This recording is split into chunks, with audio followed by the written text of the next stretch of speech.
how have we been assigned to this particular part of the planet in terms of people, in terms of parents, in terms of people. This is in terms of existence in this planet. And the other question is, which again triggers my belief in God, is who's the person who controls our life before we are born and after our death? So you believe lots of things. So you believe before you were born you were somewhere, after you're dead you're going to be somewhere else, everything you believe. Too many assumptions. When you have so many assumptions, no way to approach truth, isn't it so? If you want to approach truth, the first thing is, you don't assume anything. Is it so? If you're interested in truth, if you're searching for truth, that means you have not assumed anything, is it so? If you already made your assumption, you're just trying to find a confirmation for your assumption, that is not seeking truth. A true seeker of truth has no assumptions, he's just looking. Shall we just look or shall we try to confirm your assumptions?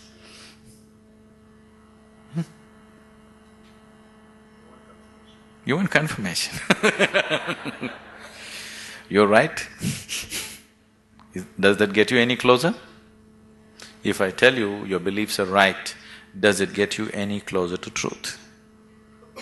Does it? You feel better. Oh, okay, I've been right. But nothing gets solved, isn't it? Life doesn't get solved, does it? No. So confirming your belief systems doesn't mean anything.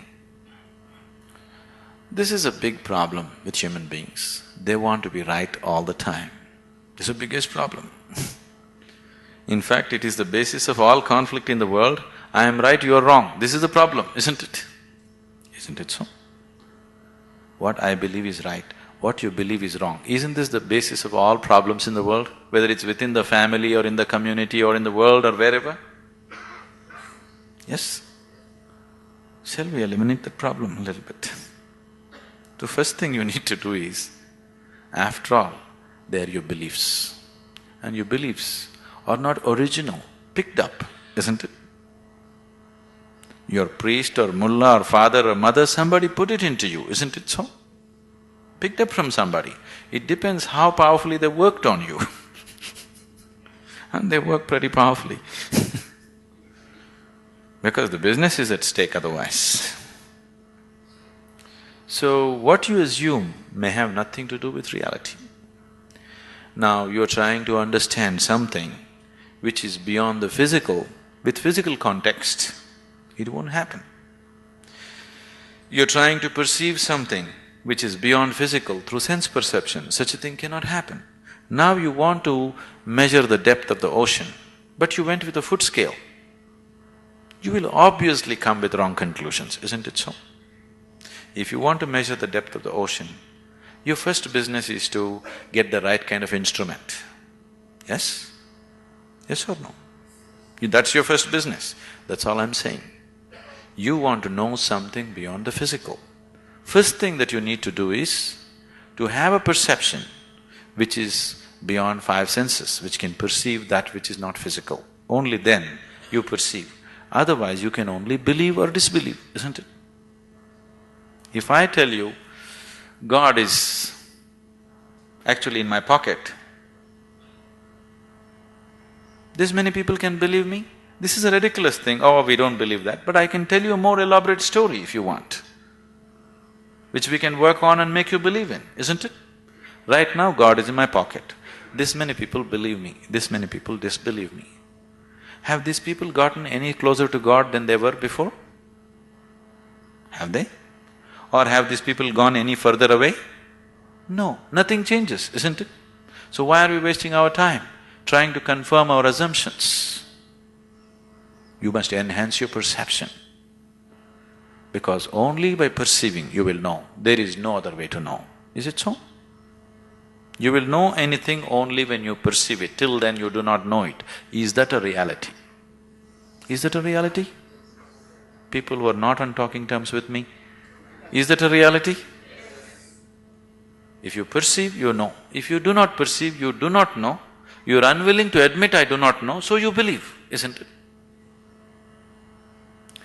If you're just trying to pass the social test, belief is a good way to do it.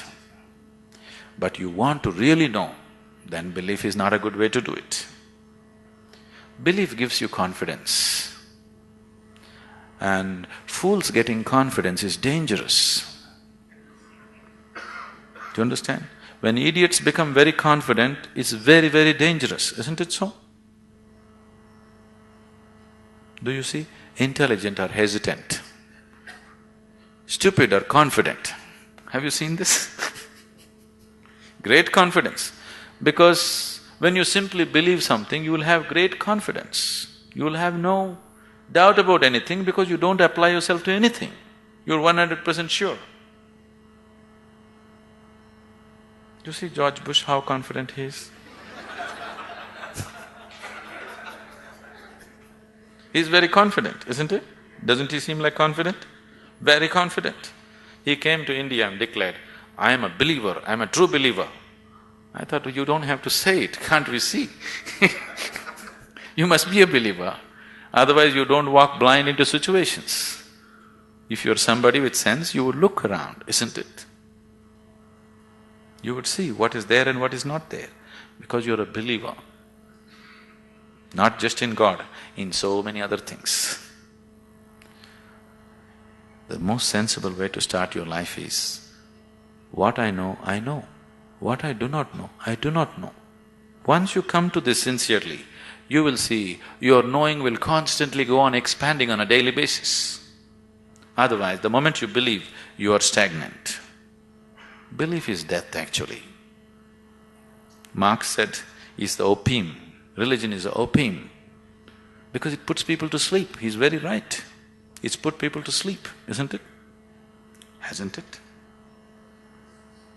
Sleep is comfortable. What's wrong with it? Why sleep? Why don't you die? It is even more comfortable. Do you know that? Because anyway you're a believer, after all your God is waiting, why don't you go?